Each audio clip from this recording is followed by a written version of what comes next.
Muy bien. Entonces vamos a iniciar, como les había indicado, un nuevo capítulo. Y en este capítulo vamos a ver algunos temas. Vamos a comenzar con la parte química de los aminoácidos y de los péptidos. ¿Cuál es la importancia que tienen estas estructuras? Los aminoácidos van a formar parte de los péptidos y de las proteínas. Son las unidades estructurales y funcionales tanto de los péptidos como de las proteínas. Participan en funciones celulares, ya sea como transmisores nerviosos, para la síntesis de porfirinas, para la síntesis de bases nitrogenadas y también como producto de degradación de estos aminoácidos tenemos la síntesis de urea. A través de la unión de estos aminoácidos se van a formar péptidos. Y estos péptidos son moléculas muy importantes debido a que participan del sistema neuroendocrino. Prácticamente el 100% de las hormonas, con algunas pequeñísimas excepciones, se tratan justamente de péptidos, polipéptidos o incluso de estructuras proteicas. También participan como factores de liberación de hormonas, neuromoduladores y neurotransmisores. Se ha observado en la naturaleza que ciertos microorganismos son capaces de secretar aminoácidos libres o pequeños péptidos que van a ser utilizados por la industria farmacéutica para la elaboración de ciertos antibióticos. ¿Cuáles son estos antibióticos? Por ejemplo, la bacitracina o la gramacidina o como factores antitumorales como la bleomicina. Entonces, aparte, tenemos esta gran facilidad de obtener estos productos de microorganismos.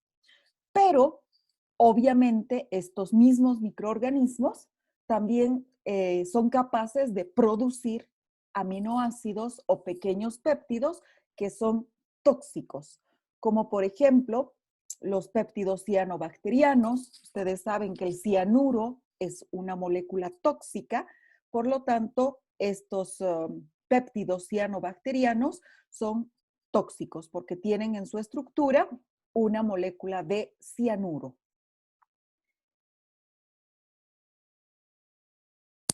Bueno, ¿cuál es la estructura de estos aminoácidos? La característica común a estos aminoácidos es la presencia de un carbono central alfa.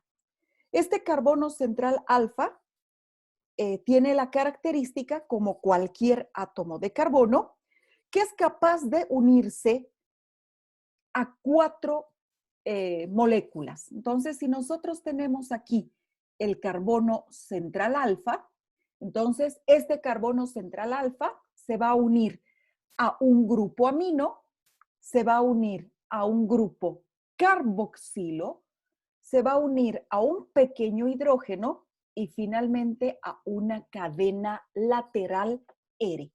Entonces, aquí tenemos la misma estructura, el carbono central alfa, al que se une un grupo amino, un grupo carboxilo, un hidrógeno y una cadena lateral R. Entonces, todos los aminoácidos tienen esta estructura. Esta es la estructura básica.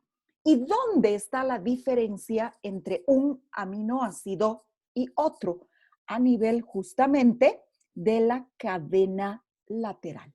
Entonces, esta cadena lateral puede ser muy variada, puede ser un simple hidrógeno, puede ser una cadena carbonada, puede ser un ciclo. Entonces, aquí está la diferencia entre un aminoácido y otro. ¿Qué otra característica nos llama la atención? Una característica muy importante, debido a que, como habíamos visto en el tema de equilibrio hídrico y equilibrio ácido-base, las proteínas son también reguladores del pH. ¿Y por qué es que estas proteínas son reguladoras del pH? Porque presentan en su estructura grupos ionizables. Entonces, a nivel del grupo carboxilo, a nivel del grupo amino, presentan grupos ionizables. El grupo amino puede ceder este protón que le sobra y el grupo carboxilo puede aceptar un protón. Por lo tanto, de esa manera es que son capaces de regular, de mantener el equilibrio ácido-base. ¿Cómo se clasifican los aminoácidos? Las clasificaciones de los aminoácidos es muy variada. Aquí tenemos una primera clasificación, por ejemplo, de acuerdo a su característica justamente ionizable. Es decir, estos aminoácidos químicamente se van a clasificar en aminoácidos ácidos, en aminoácidos neutros y en aminoácidos alcalinos. Entonces, aquí nosotros, por ejemplo, tenemos el carbono central alfa, no podemos olvidarnos, siempre está al centro. A este carbono central alfa se une un grupo carboxilo, un grupo amino y un hidrógeno. Y aquí podemos observar claramente la estructura de la cadena lateral. Entonces, en este caso, por ejemplo, lo que nosotros tenemos es un aminoácido neutro. ¿Por qué? Porque solamente grupos ionizables son el carboxilo y el amino. La cadena lateral R no es una cadena que presente grupos ionizables.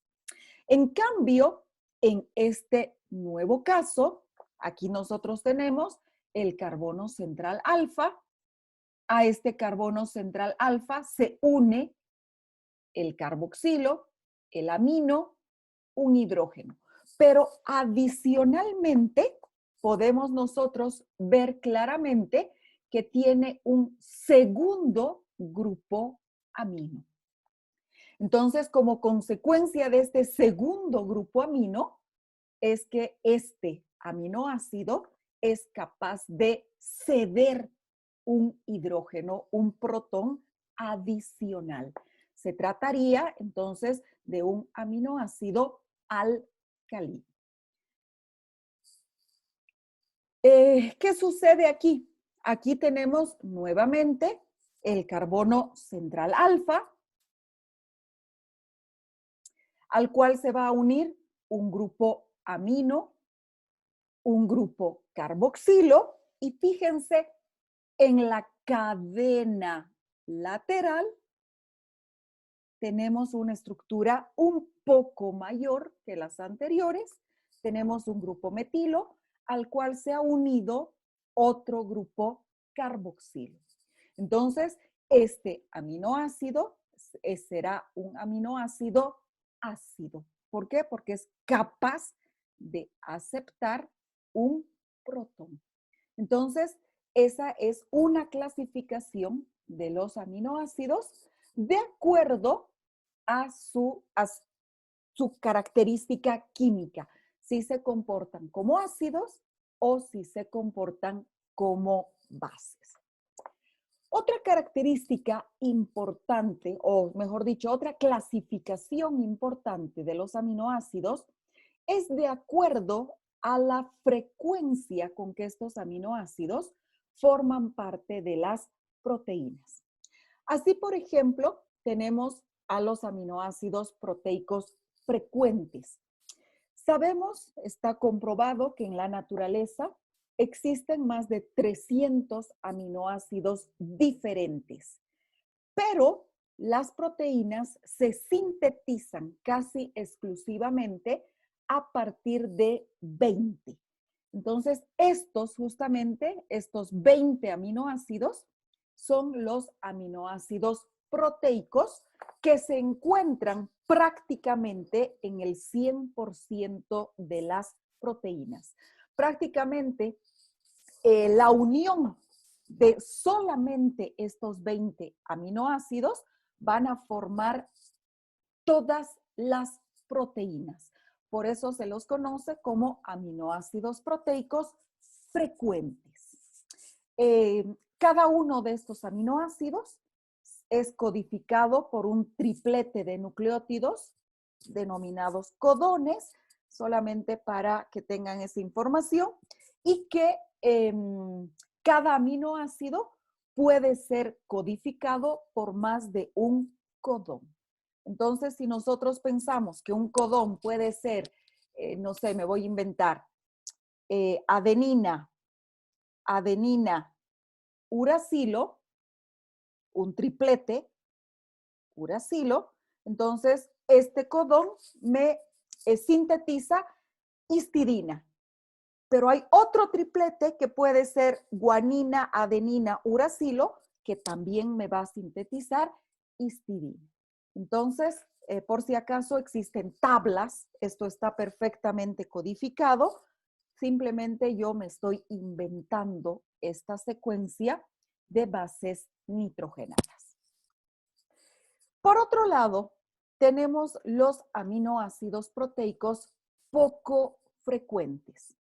Estos aminoácidos proteicos poco frecuentes forman parte de la estructura de las proteínas, pero con poca frecuencia. Quiere decir que no todas las proteínas tienen estos aminoácidos en su estructura.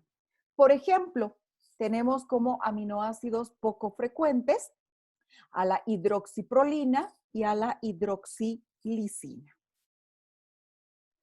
Y finalmente tenemos a los aminoácidos no proteicos. Estos aminoácidos no proteicos se encuentran en los tejidos en forma libre, es decir, que son aminoácidos libres, formando parte de otro tipo de sustancias diferentes a las proteínas o actuando como precursores de aminoácidos proteicos. Así, por ejemplo, tenemos a la beta-alanina, tenemos a la tiroxina, a la citrulina, a las hormonas tiroideas, a la arginina, y he dejado aquí una molécula, al ácido pantoteico o pantoténico.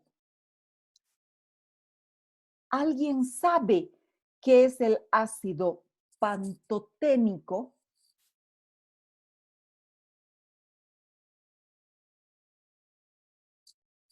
El ácido pantoténico es la forma, es el nombre químico que recibe la vitamina B5.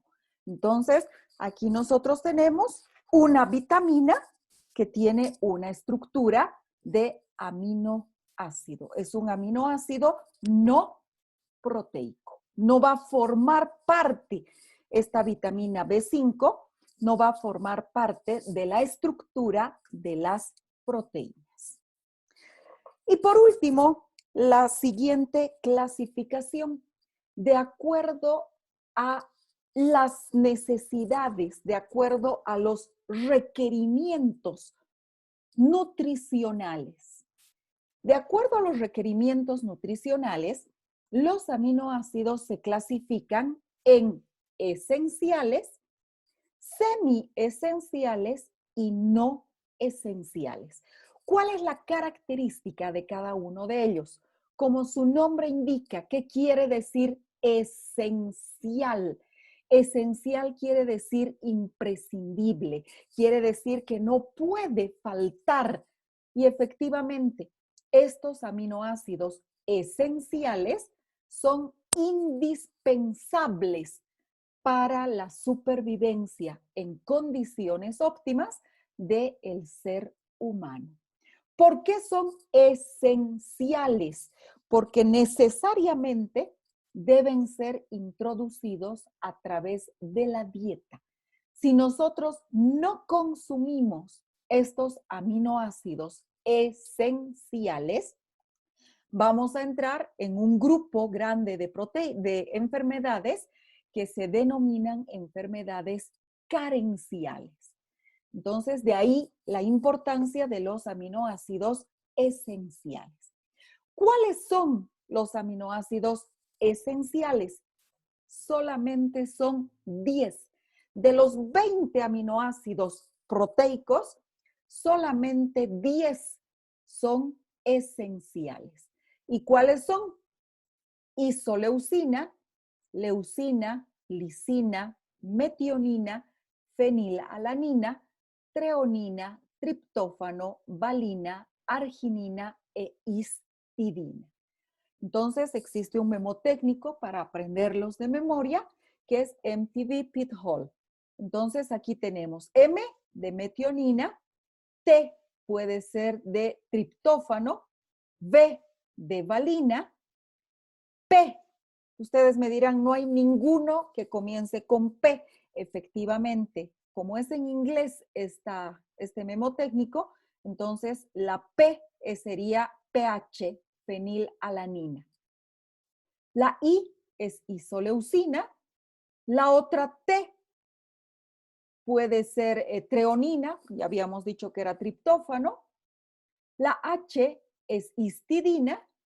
La A es arginina. La primera L puede ser leucina y la segunda puede ser lisina. Entonces, efectivamente, aquí tenemos los 10 aminoácidos esenciales. Ahora, ¿qué son los aminoácidos no esenciales? Los aminoácidos no esenciales son aquellos que se sintetizan en nuestro organismo. Tenemos la maquinaria metabólica para formar estos aminoácidos no esenciales, pero hay un pero. Estos aminoácidos no esenciales se sintetizan a partir de los esenciales. Entonces, esa es la gran característica, que si nosotros no consumimos aminoácidos esenciales, obviamente tampoco vamos a tener aminoácidos no esenciales, porque estos aminoácidos esenciales, a través de reacciones químicas metabólicas, se convierten en aminoácidos no esenciales. Y por último, pero no por eso menos importante, los semiesenciales. Los semiesenciales ni chicha ni limonada, es decir, no son esenciales ni no esenciales, sino que son unos aminoácidos intermedios. Quiere decir que una parte tiene necesariamente que ser administrada, ingerida a través de la dieta, pero otra parte va a ser sintetizada en nuestro organismo. Por eso es que se los conoce como aminoácidos semiesenciales. ¿Hasta aquí tienen alguna duda?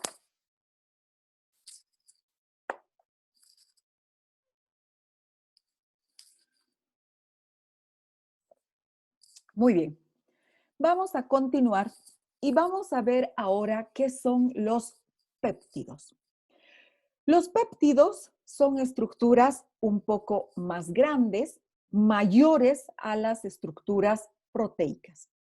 Los péptidos se van a formar por la unión a través de un enlace covalente, es decir, un enlace fuerte, entre un aminoácido y otro.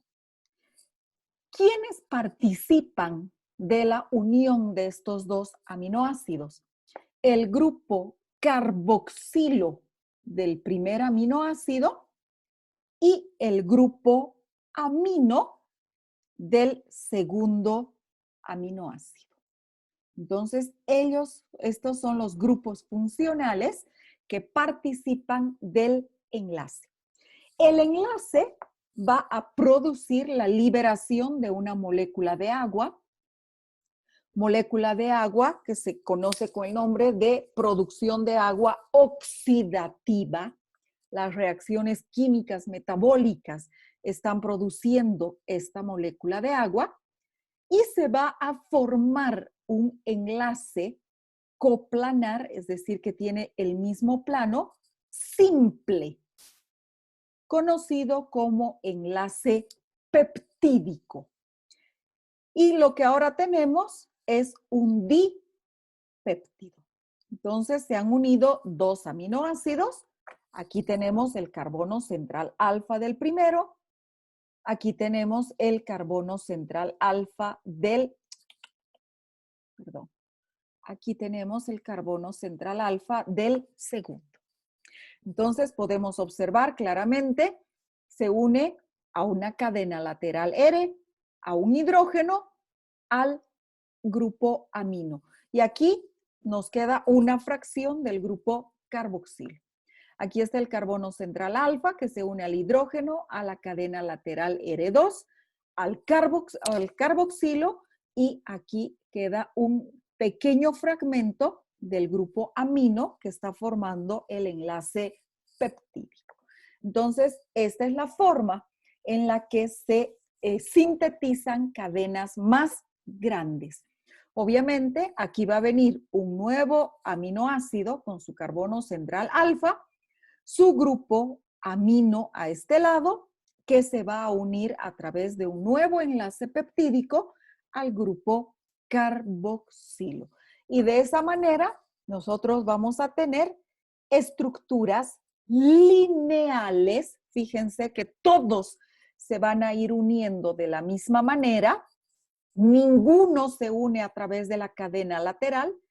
Entonces, siempre vamos a tener estructuras lineales, cadenas, primero peptídicas, luego polipeptídicas y finalmente proteicas. Entonces, esta estructura primaria lo que hace es formar cadenas proteicas, cadenas peptídicas, polipeptídicas y finalmente proteicas. Ahora sí vamos a hablar un poquito de lo que nos interesa. Ya hemos terminado toda la parte química, importante, obviamente no el 100% de todo lo que es la química, pero sí ya con estos conocimientos podemos entrar a lo que nos interesa. ¿Qué es lo que nos interesa? Los péptidos fisiológicamente activos. En primer lugar, tenemos dos péptidos fisiológicamente activos muy importantes. Estos dos péptidos reciben el nombre de, por un lado, bradicinina y por otro lado, calidina. Si bien son dos péptidos diferentes, farmacológicamente son idénticos. Es decir, que tienen las mismas funciones farmacológicas. Este grupo de estos dos péptidos corresponden a un grupo importante que recibe el nombre genérico de cininas. Las cininas constituyen un grupo de proteínas plasmáticas inactivas que participan en una cascada similar a la cascada de la coagulación, cuyo producto final es justamente la bradicinina. Entonces, en fisiología, no sé si ustedes, me imagino que sí, ya han visto la cascada de la coagulación. Ustedes saben que moléculas inactivas se van a ir activando en cascada hasta que finalmente producen la activación y la formación del coágulo, del trombo. Entonces, de igual manera pasa con estas cininas, hasta que finalmente se produce la liberación, participan en cadena cuyo producto final es la bradicinina. La bradicinina se trata de un nonapéptido, es decir, que está formado por 9 aminoácidos y difiere de la calidina en la presencia de una lisina adicional. Es decir, que la bradicinina tiene 9 y la calidina tiene 8 aminoácidos, menos lisina. Pero fisiológicamente y farmacológicamente son idénticas. ¿Qué funciones tiene? Estos dos péptidos son agentes hipotensores. Actúan, tienen una acción dilatadora y permeabilizadora de los vasos sanguíneos. Este efecto vasodilatador es semejante al efecto vasodilatador que presenta la histamina. Tienen una segunda función muy importante. Actúan a nivel del músculo liso, produciendo su contracción. Entonces producen la contracción de la musculatura lisa. Y por último, la bradicinina estimula los receptores del dolor. Actúa a nivel de las terminaciones nerviosas y activa la vía del dolor, creando la sensibilidad a la palpación asociada a procesos de inflamación.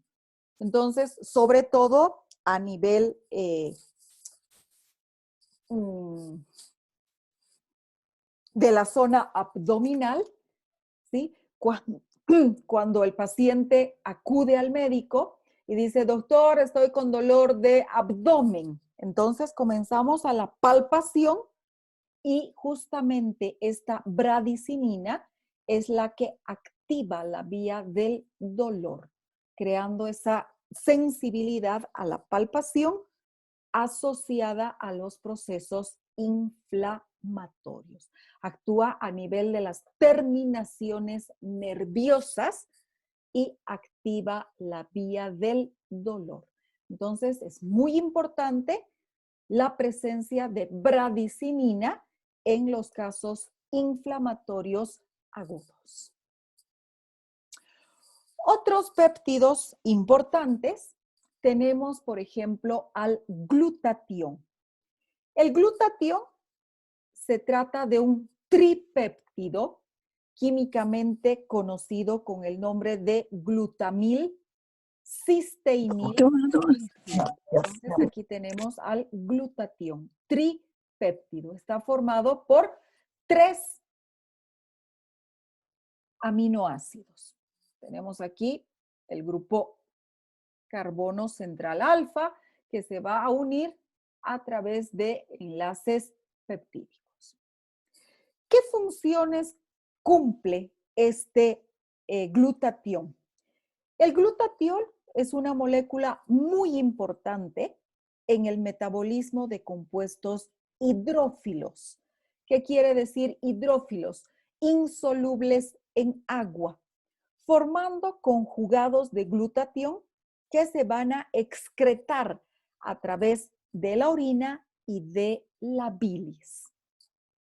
Esta acción se realiza por acción de una enzima que justamente recibe el nombre del glutatión transferasa. ¿Qué otra función importante cumple el glutatión? Es también un importante agente reductor. Por lo tanto, es un agente antioxidante. Evita que las moléculas se oxiden. Y para evitar que se oxiden, ¿qué es lo que hace? Las reduce.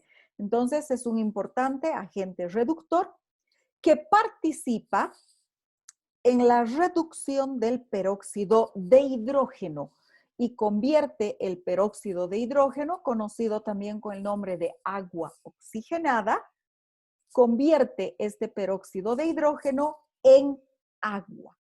Esta acción la desarrolla por acción de una enzima que recibe el nombre de glutatión peroxidasa. Esta acción permite proteger a las células de la acción de las especies reactivas de oxígeno, principalmente de la oxidación que podría producir el peróxido de hidrógeno. Entonces tiene una función muy importante como antioxidante. Quiero que lo recuerden, por favor, porque cuando nosotros estemos hablando justamente de especies reactivas de oxígeno, vamos a volver a hablar del glutatión. ¿Cómo cumple su función? Ya la habíamos indicado.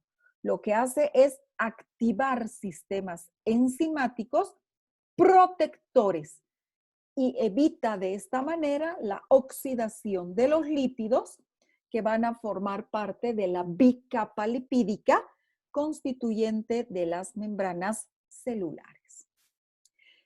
También el glutatión es un componente importante del sistema de transporte de aminoácidos hacia el interior de las células, evitando que este paso que tienen estos aminoácidos a través de la bicapa lipídica produzca la oxidación de la membrana. Entonces, de esta manera, estos aminoácidos son capaces de ingresar dentro de la célula sin que se oxide la bicapa lipídica. Y por último, participa en la degradación de la insulina. Entonces, estos son justamente las funciones que tiene el glutatión.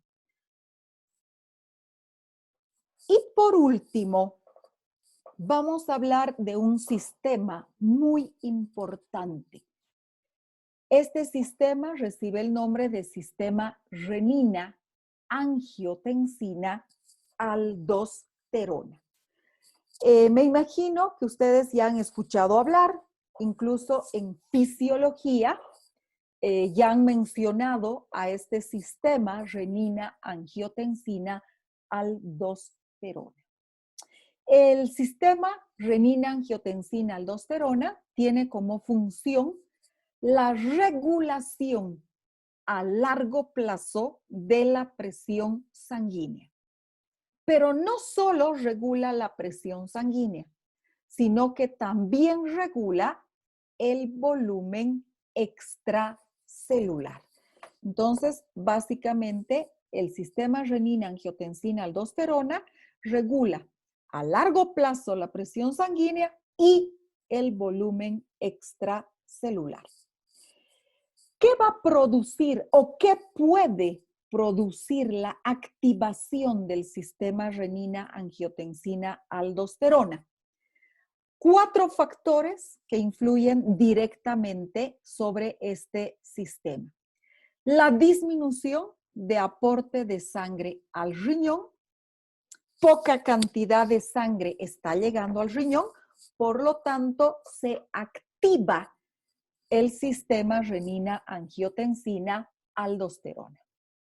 2, la disminución de la presión sanguínea glomerular, directamente relacionado con el anterior. 3, la disminución plasmática de sodio. Y 4, el aumento de la osmolalidad plasmática. ¿Quién me puede decir qué es la osmolalidad plasmática?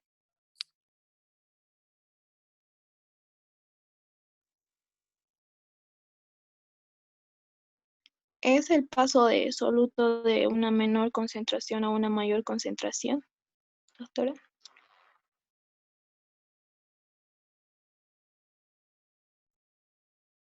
¿A qué se refiere la osmolalidad plasmática?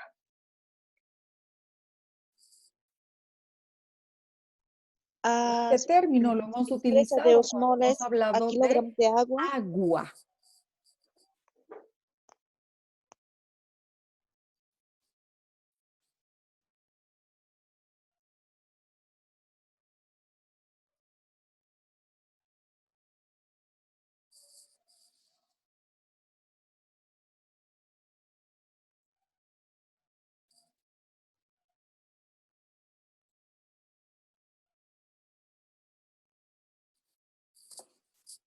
¿Cómo es? ¿Qué es la osmolalidad plasmática?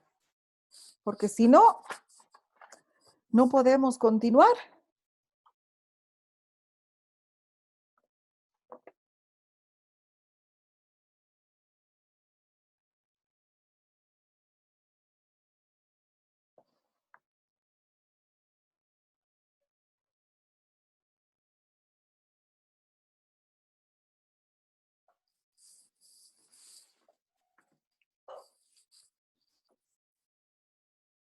Doctora, la osmolalidad es lo mismo que la ósmosis. Sí.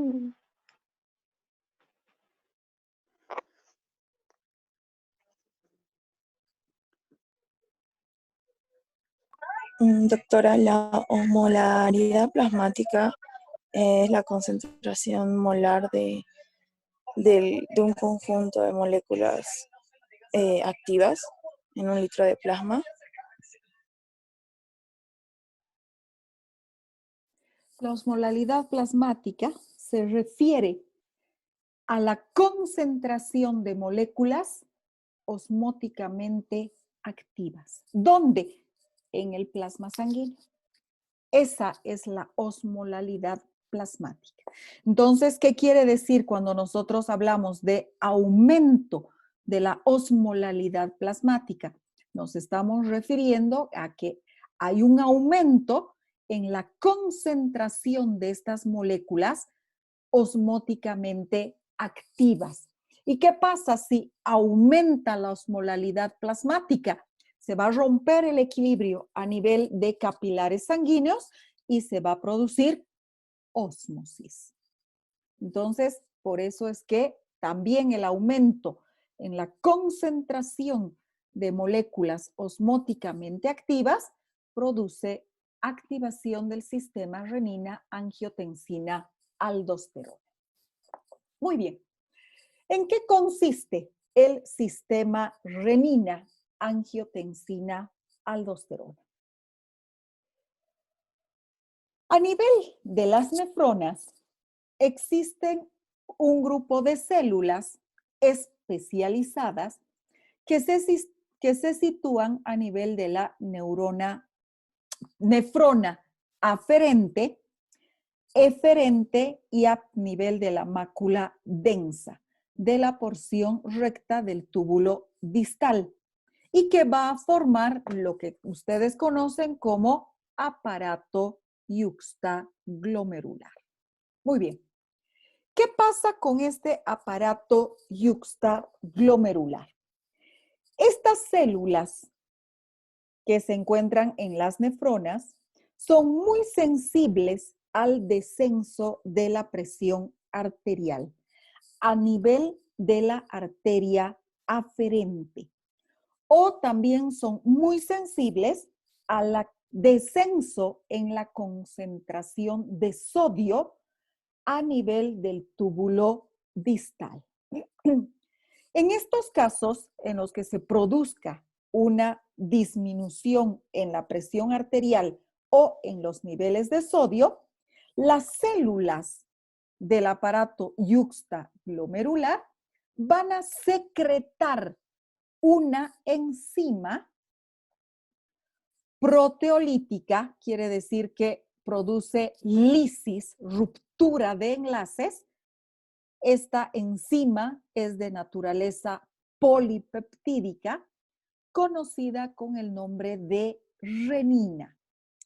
Esta renina, que es liberada por las células del aparato yuxtaglomerular, tiene acción directa sobre otra molécula inactiva conocida como angiotensinógeno. Este angiotensinógeno es otra molécula polipeptídica sintetizada en el hígado. El hígado forma angiotensinógeno. Entonces, ¿qué es lo que hace la renina? Al ser una proteína, una molécula proteolítica, entonces lo que va a hacer es cortar al angiotensinógeno y va a formar una molécula de 10 aminoácidos solamente, una molécula mucho más pequeña que recibe el nombre de angiotensina 1. Ahora, esta angiotensina 1 es la forma inactiva todavía de la angiotensina 2. La angiotensina 1 va a perder 2 aminoácidos y va a formar la angiotensina 2 inactiva, o perdón, activa.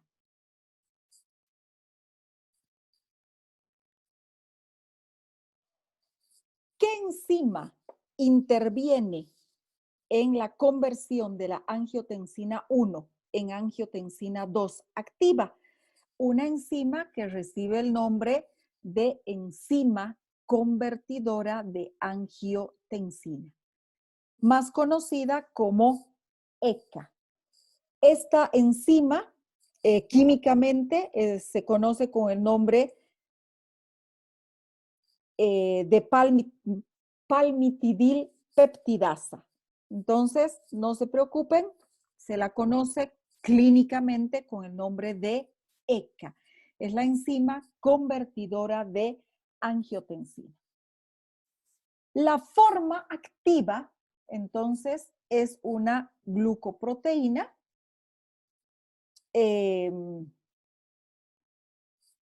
denominada angiotensina 2. Solamente presenta en su estructura 8 aminoácidos. ¿Dónde se sintetiza la ECA? La ECA, la enzima convertidora de angiotensina, se sintetiza en el pulmón. También alguna cantidad de ella se sintetiza en las células endoteliales y sale a circulación sanguínea, donde cumple su función, la activación de la angiotensina 1 a angiotensina 2. ¿Qué función cumple este péptido activo, la angiotensina 2? La angiotensina 2 actúa a nivel de múltiples vías.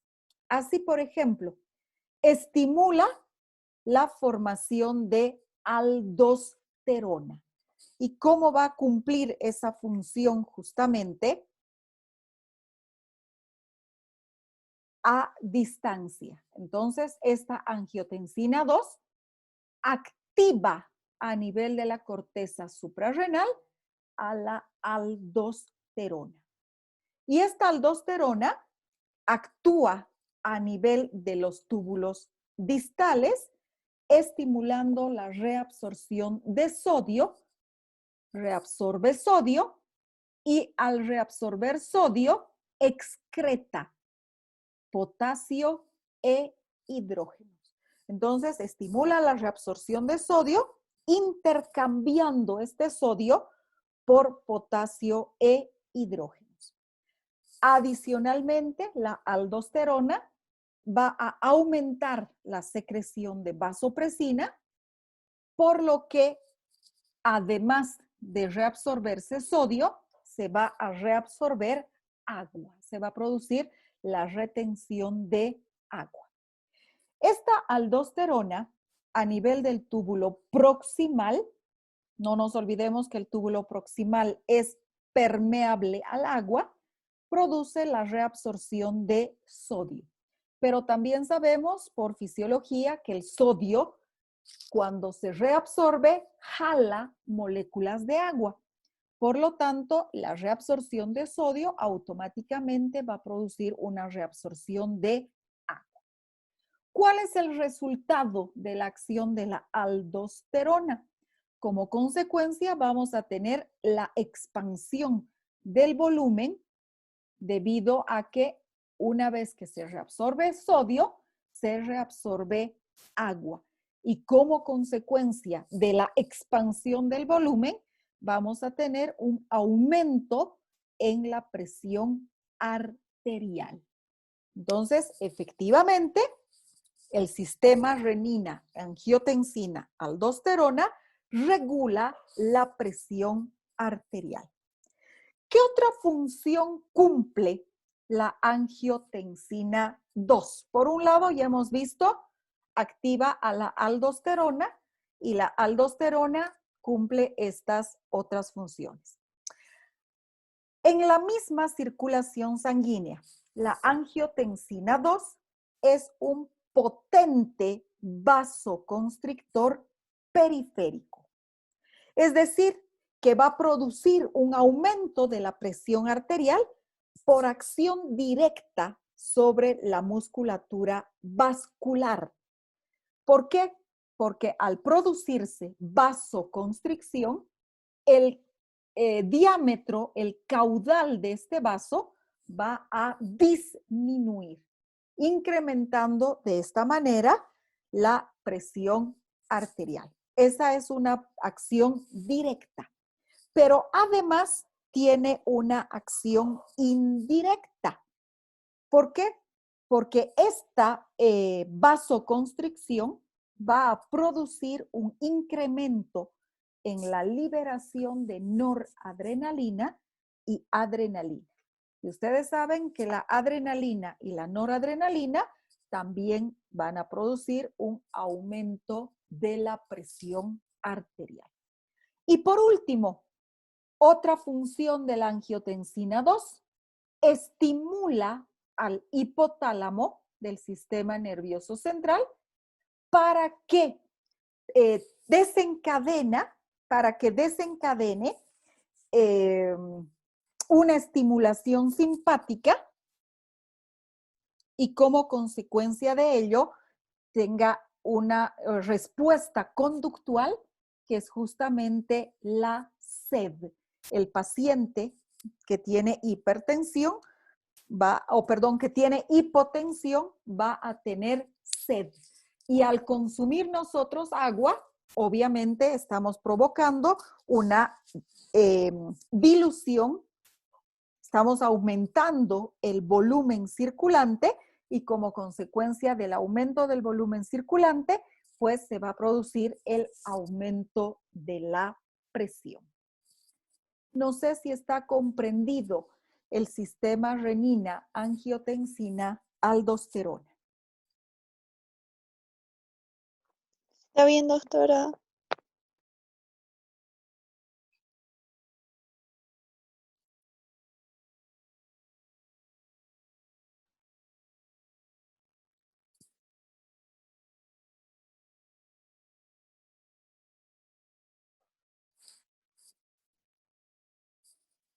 Muy bien.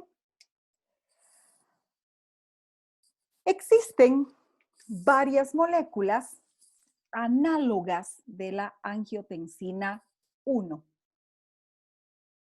Estas moléculas actúan como inhibidores competitivos de la ECA.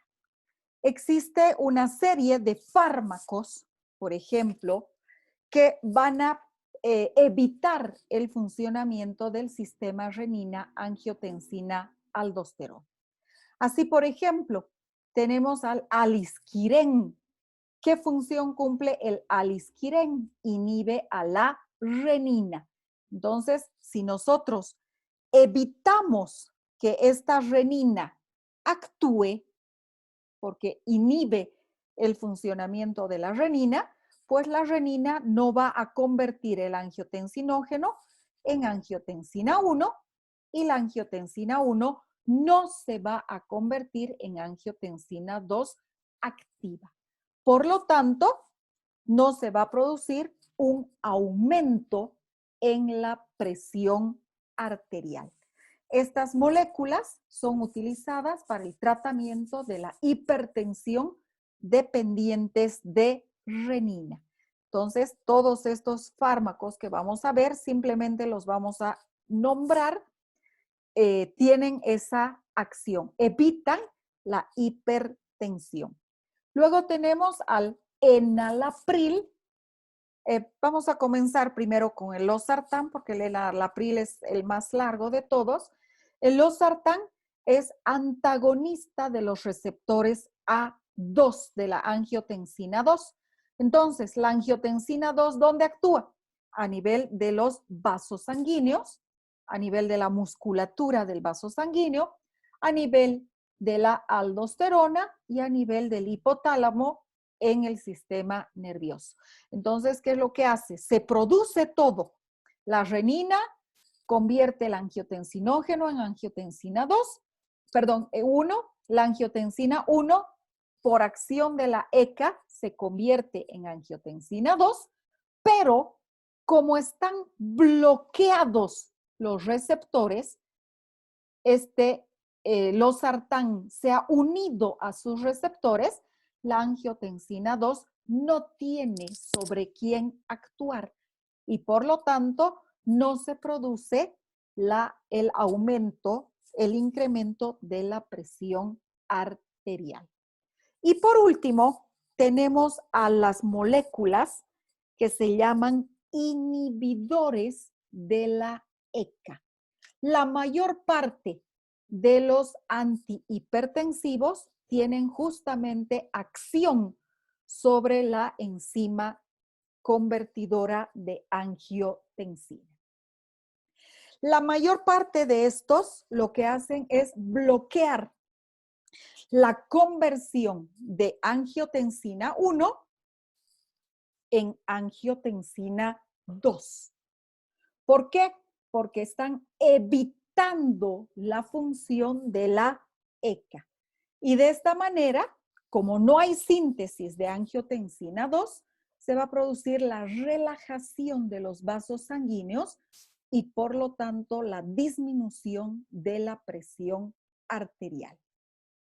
Al disminuir las concentraciones de angiotensina 2, lo que se va a producir es una disminución en la concentración de aldosterona y por lo tanto se va a producir la disminución en la reabsorción de sodio. Todo esto obviamente contribuye a un descenso en la presión arterial. Este grupo de fármacos tienen un efecto colateral. La mayor parte de pacientes que utilizan como medicación a inhibidores de la enzima convertidora de angiotensina se quejan de que como efecto secundario tienen tos seca. ¿Por qué?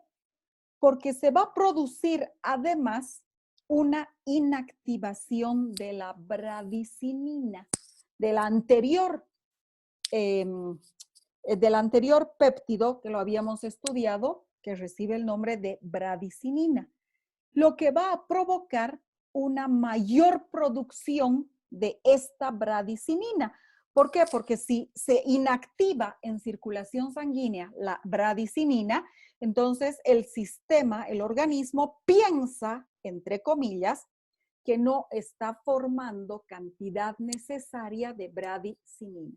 Y como consecuencia de este exceso en la producción de bradicinina, se va a producir el efecto colateral caracterizado por tos seca.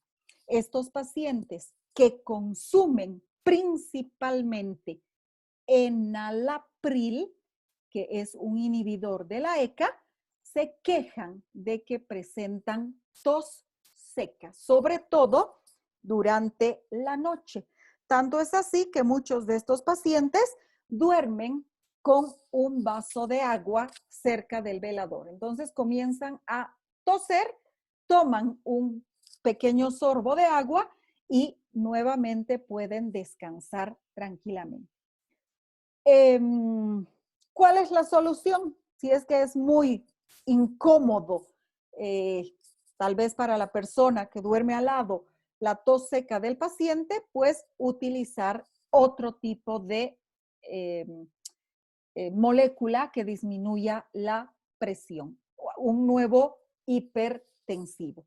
Y en este caso lo que podríamos ofrecer son justamente los losartanes. Estos fármacos se denominan genéricamente sartanes. El más conocido es el losartán y que ya lo habíamos explicado, bloquea los efectos de la angiotensina 2, uniéndose a sus receptores. Pero como no se inhibe el sistema renina-angiotensina-aldosterona, sino que se forma la angiotensina 2 activa, entonces no se va a producir ese efecto colateral que es la tos seca, porque vamos a tener angiotensina activa, pero esta angiotensina activa, al no poder unirse a su receptor y provocar vasoconstricción periférica, entonces no me va a aumentar la presión sanguínea. ¿Dudas con relación al sistema renina, angiotensina, aldosterona?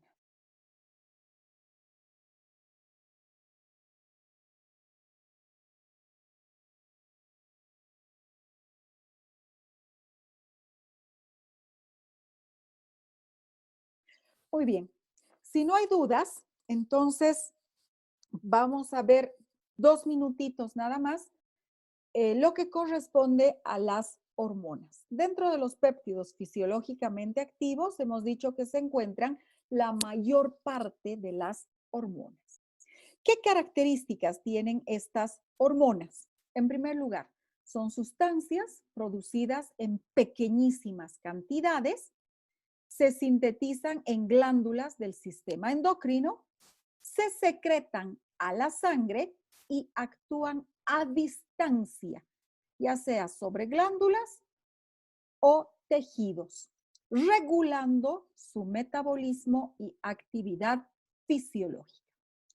Tiene una síntesis y secreción controlada de modo jerárquico y sus funciones dependen de la velocidad con la que se sintetiza y se excreta por esta glándula del sistema endocrino, la velocidad con que esta es transportada vía sanguínea, no nos olvidemos que actúan a distancia, entonces, ¿cómo van a llegar al órgano diana, al órgano blanco sobre el que van a actuar? A través de la sangre, de receptores hormonales en las células blanco y finalmente de la velocidad con que estas hormonas se degradan. Entonces, estos 4 factores dependen, o de estos 4 factores dependen que las hormonas funcionen de manera correcta. Entonces, ya que conocemos de manera general qué es lo que pasa con estos polipéptidos llamados hormonas, el día viernes vamos a hablar de 2 hormonas muy importantes. Por favor, eviten faltar. Se trata de la insulina y del glucagón. Entonces, ¿qué función cumplen y cómo cumplen esta función? Muy bien, chicos. Con esto habríamos concluido nuestra clase por el día de hoy y nos vemos el día viernes.